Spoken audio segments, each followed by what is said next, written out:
1. George and Lisa are overseas students studying in Britain.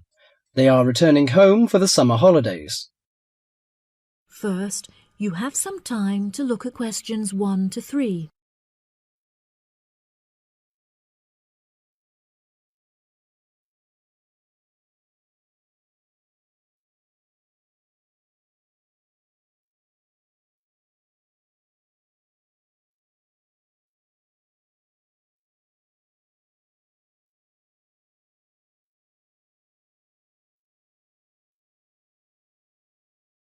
That'll be $23. Right, there's your change. Have a nice trip. Oh, I'll just get your bags out of the boot. Thank you very much. Now, George, let's find the check-in desk. Yes, but with all the changes they have made here at the airport, I'm not sure where the check-in desk is. I know, it's strange, isn't it? Why don't we ask for help? Good idea. What about that man sitting down over there? Which one? The one with the hat on and in the trolley? No, the one with the uniform behind the table. I'll ask him. Excuse me, could you tell me where the check-in desk for France Air is, please? Oh, let me think. The best way to get there would be to turn left at the end there, where the cafe is, and then go straight ahead until you're opposite the departure gates entrance. Oh, no. Sorry. It might be quicker to turn right as soon as you get past the cafe, and keep going along the corridor until you come to the sliding doors at the end. On the left. Yes, that's it. All the check-in counters are in a hall there. I'm pretty sure France Air is directly to your left as you walk in the hall. Thanks a lot. So, it's the left past the cafe and then right opposite... The bookshop. You can't miss it. Come on then, Lisa. We don't want to be late, and I want some time to get a cup of coffee and look around the bookshop. OK, George, but I want to go to the restroom first. I'll meet you at the check-in desk.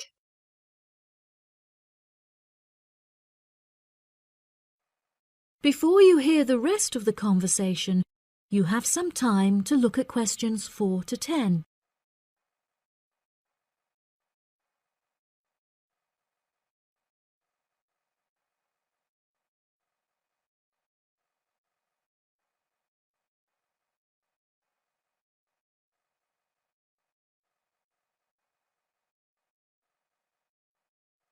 Now listen and answer questions 4 to 10.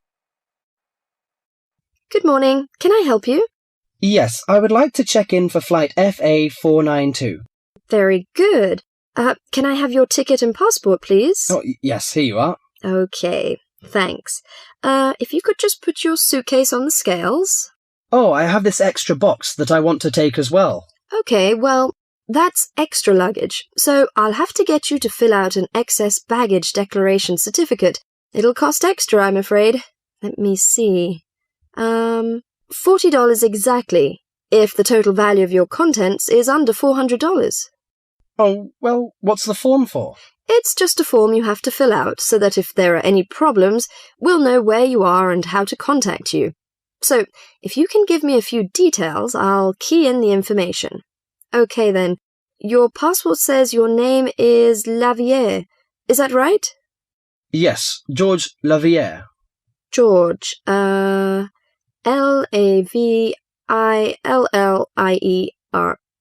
Good. Now, nationality. French? No, wait a minute. It's a Swiss passport.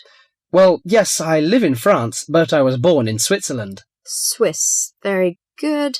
Flight number FA492. Destination is... Paris. Are you connecting with any other flight in Paris, or will you be staying there? I'm spending my vacation in Paris. Well, Sèvres, just outside Paris. OK. So what's the phone number there? Let me think. The country code for France is 33, and the number is 198614537. Right, so that's 331-9861-4537. Yes, that's it. And can you tell me briefly what you have in the box? Well, there are some books, just university textbooks from last semester, some clothes, and, my computer disks. OK, thank you. And what would be the approximate value of the contents? Quite a bit, actually. About $150. That's all. There's your receipt for the box, your passport and ticket, and here is your boarding pass. Gate 7. You can board the plane in about 35 minutes. Have a nice flight. That is the end of part 1. You now have half a minute to check your answers.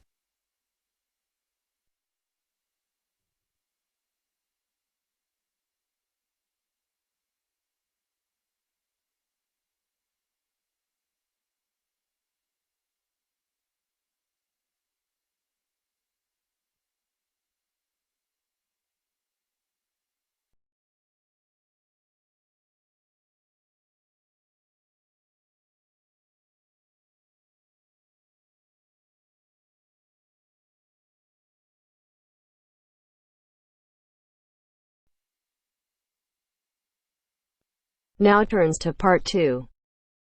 Part 2.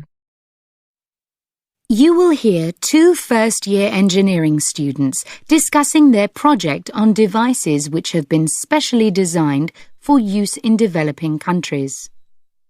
First, look at questions 11 to 14.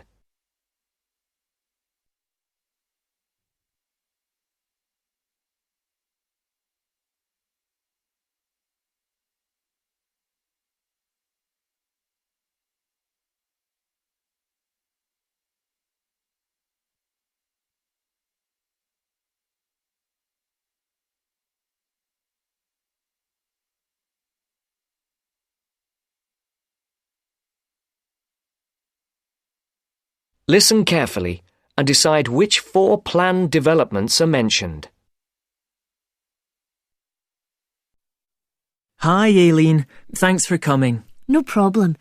We've got our presentation coming up on Tuesday, so we need to get everything prepared now. Yeah, so we're agreed that we're going to concentrate on these 2 devices which have particularly helped people in developing countries.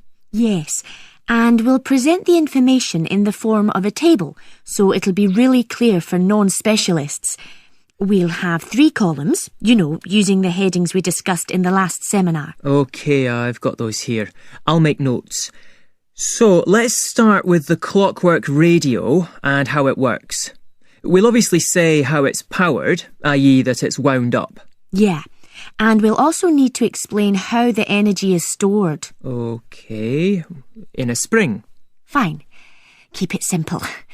But we also need to say that the thing which makes the mechanism so special is the inclusion of a gearbox, which makes it possible to release energy extremely slowly.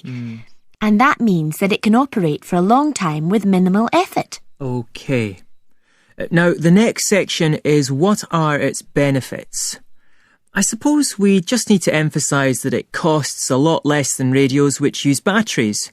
And if we want to, we can explain that these can cost as much as a week's wages in some parts of the world. Absolutely. And related to that, of course, is the fact that people don't have to depend on buying anything in a store, which in remote rural areas is really important. And then in the developments column, I think the most important thing we need to say is that the combination of the wind-up mechanism with a solar cell means that during the day it runs on the sun's energy, and you only have to wind it up when it's dark, which makes it a much more attractive option. And that's probably that for the radio. Yep.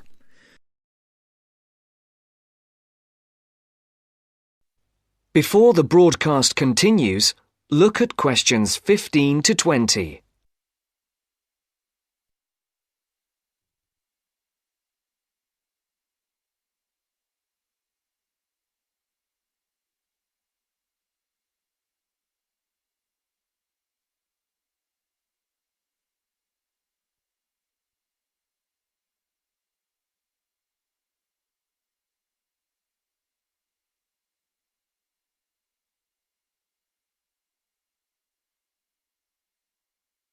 You will now listen to the second part of the talk. So we'll then move on to the solar box cooker. And again, let's keep the description of the mechanism very simple. We need to say that it uses sunlight rather than conventional fuels to cook food. But we also need to explain two elements of why it's so efficient. Yeah. The fact that sun's rays enter through a plastic cover. Better call it a lid. I thought it was made of glass. Not according to my research. Okay. And then we just say that light is transformed into heat and... Because it has a longer wavelength means that it gets trapped. And so it cooks the food. Good. Right. And then where do we begin on the advantages? There's so many.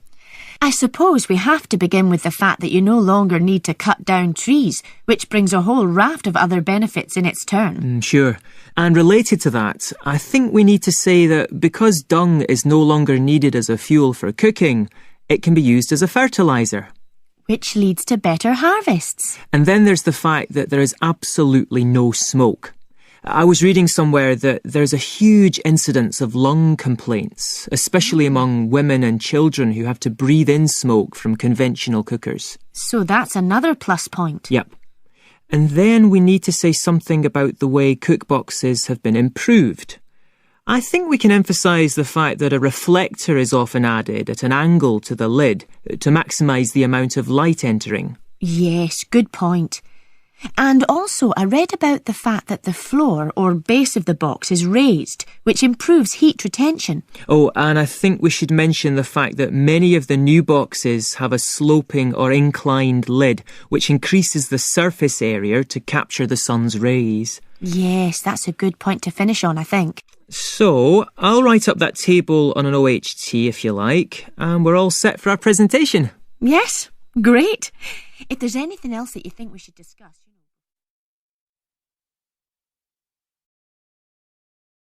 That is the end of part 2. You now have half a minute to check your answers.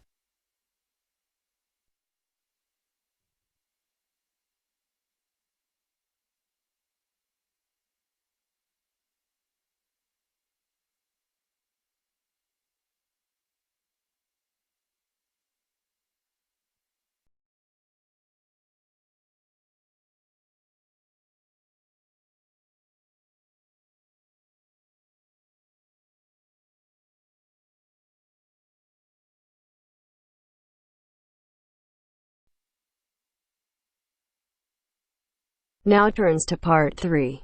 Part 3. You will hear a tutor and 2 students discussing the best ways to study. First, you have some time to look at questions 21 to 25.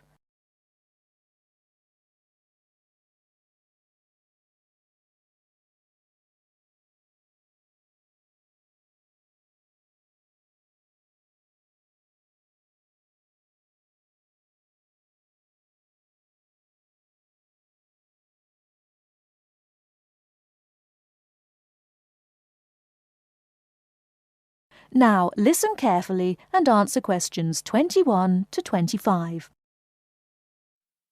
Well, how are you both settling in? Fine. Yes, no problems. So far, anyway. Good.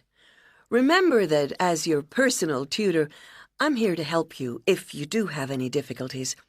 Now, as you know, lectures start on Monday, so I thought we'd look at a few ways of making the most of them, especially in terms of the notes you take. Let's begin by thinking about what you can do before you even go to the lecture. Any ideas? Make sure you're up to date with all the background reading, so you know plenty about the subject already. Yes, that's essential. The lecturer will assume you have that knowledge. Anything else, Carlos? Well, check what the topic's going to be. Of the lecture, that is. I'd go a bit further than that and consider what the content may be. Then you could ask yourself some questions that you want answering and listen out for the relevant information during the lecture. Okay. Now that brings us to the lecture itself and the actual business of writing notes. But there's a lot to deal with there, so we'll come back to that later. What I'd like to do for the moment is continue with the process of note-taking and move on to the next stage. Any suggestions for what that might be? When the lecture is over, you mean? Yes, once you're able to sit down somewhere quiet with your notes. Read them? More than that, You need to make sure they'll still make sense to you weeks, months later. Edit them? Yes, that's what's needed. It's well worth spending a few minutes on it. Any missing words, anything difficult to read, things you didn't have time to jot down, now is the time to do so, while everything's still fresh in your mind. Right. And after that, when's the best time to revise them? When do you think, Carlos? I'd say just before the next lecture, in the same subject. Precisely. That's a vital time to look at them again, for obvious reasons. But it's definitely not the only time. When should you revise them again? A month later, maybe? Sooner, and much more often than that. I'd recommend you look at them again once a week. That's why it's so important they're complete and easy to follow.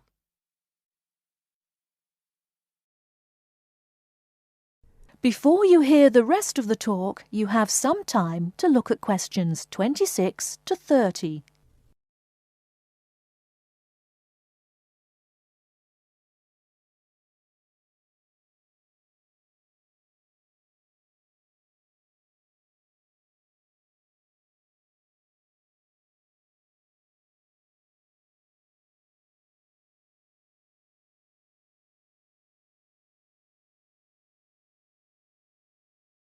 Now listen and answer questions 26 to 30. Right. Let's go back to note-taking and begin with the basics before the lecture has even started. What should you do when you walk into the room? Get a good seat, at the front if you can, where you can hear clearly and avoid distractions. Yes, though obviously others will have had the same idea, so it's as well to get there a bit early. So, when the lecture's underway and you're busy jotting things down, what should you try to ensure? That you're getting all the main points. And what if you don't catch something you know must be important? I'd leave a space. Then I could check it later, perhaps by asking a question at the end and fill it in afterwards. That's an excellent way to deal with it, yes. And there's something else I'd like to mention here. Talking about going through notes afterwards, it's absolutely vital that what you write is legible for one very good reason. It saves time. You'll waste many hours during the course if your revision is held up because you can't read what you've written. Okay, what else can we do to make listening and note-taking more efficient? Well, I always listen out for signpost words. Sorry, what are they? They're the ones lecturers use to say where they're going. A bit like a signpost at a road junction, I suppose. Things like, the first reason is, however, to sum up, and so on. Yes, they can tell you when something important is coming, and help you organize your notes, too. Is there anything else you can add, Carlos? There's something I think's very useful, but it's later, after the lecture is finished. That's fine. Go on. Well, what I do is go through what I've written down, summing up the main points in a few words in the margin, on the left-hand side of the page. I try to use words that'll jog my memory, so that I can remember what everything's about when I look at them again. Yes, that can work very well. What some people do to review their notes is cover up their full notes from the lecture, maybe with a piece of paper or a card, and concentrate just on what they've put in the margin, trying to recall the details. Then they move the cover down a little and check whether they were right. Or you could put your main points on another piece of paper and clip them together. Instead of covering and uncovering, you just hold a page in each hand. Sure. It's down to personal preference, really. Everyone has their own learning style. That is the end of part 3. You now have half a minute to check your answers.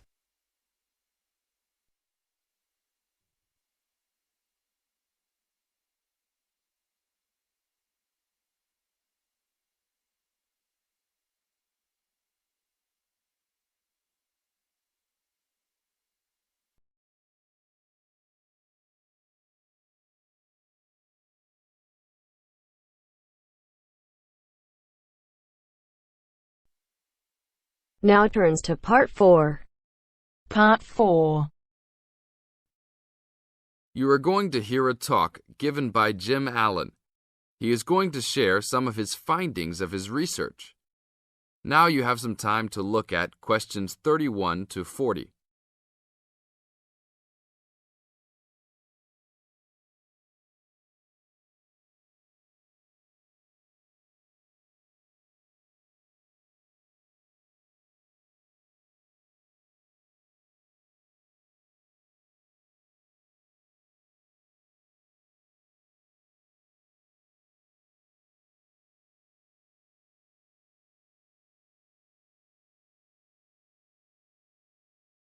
Now, listen carefully and answer questions 31 to 40. Good morning. Today we'll be hearing from Jim Allen, who will be sharing some of the findings of his research project from last term. Jim. Thanks. Well, to start with, a little bit of background about the project. As you can see, our title is something that is relevant to everybody in this part of the world: water safety. These days, there's a lot more to water safety because of the increasing number and range of boats and other things people use on public waterways. I'd become interested through reports on radio about the number of incidents involving small powerboats and individual watercraft such as jet skis. It seemed to me that because these craft were essentially recreational and didn't require licenses to use, there was very little opportunity to influence the users towards being safety conscious. So, I decided to make this the focus of the project. For the research, we mainly relied upon talking to people, asking them questions in preference to using a written questionnaire. We interviewed a wide range of people at a number of popular swimming locations over 2 consecutive weekends and asked them what they'd observed or experienced themselves. The respondents were both male and female, but the men were just slightly in the majority. We were pleased with their willingness to talk about the subject, and all told, interviewed 145 people over the 2 weekends. So, what were the findings? As you can see, 86% of people reported having had some type of problem. A surprisingly large percentage, 27%, commented that they had found it necessary to shout at an offending powerboat, but the main type of problem was the deafening sound that some of the boats made. On occasions, this led to swimmers deciding to move to another location. So what strategies did people adopt to ensure their own comfort and safety? Let's have a look at the figures. First, it was noticeable that there were often distinctly different answers between men and women. It was mainly the women, for example, who said they should try to choose places where boats couldn't go, whereas it was usually the men who said you shouldn't have to move if you were there first, so you should shout at them if necessary. Both men and, it was women who said you should call the authorities if the situation gets too dangerous or the powerboat drivers are acting irresponsibly. Then, I had thought it would be mainly women, but both sexes made the point that above all, it's important to get children away from any possible danger. Men were very aware that jet skis could be unpredictable in inexperienced hands. They also made the point that it's much safer to have your car nearby and clearly visible to any watercraft if you're swimming in a relatively remote spot. Finally, wearing visible clothing, men didn't think it was quite as important as women, but both gave it a high safety rating. When we asked them what they thought the government should do to help solve the problem,